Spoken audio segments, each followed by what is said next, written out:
Tudtad, hogy van közösségi költségvetés? Szeretnél több mint 100 millió forint felhasználásáról dönteni? Hallottál az autizmusról, vagy él az ismeretségi körödben érintett személy? Segíts, hogy segíthessünk. Támogasd egy fővárosi életviteli mentorhálózat létrehozását autizmussal élő felnőttek részére. Szavazz ránk!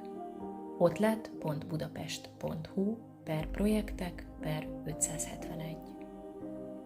Budapesten és vonzás körzetében több ezer autista felnőtt él, és felnőnek az autizmussal élő gyerekek is. Az autista személyek is tanulnak, dolgoznak, pihennek, sportolnak, moziba járnak, a közösség értékes tagjai. Van, hogy segítségre, tanácsra, mentorálásra szorulnak, hisz a családok támogató kapacitása véges, és fel kell készülni a szülők nélküli életre.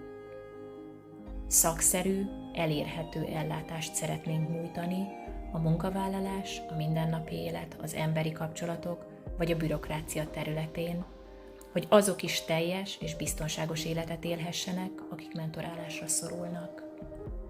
Támogasd az utat az önállóság felé. Életviteli mentorhálózat autizmussal élő felnőttek részére.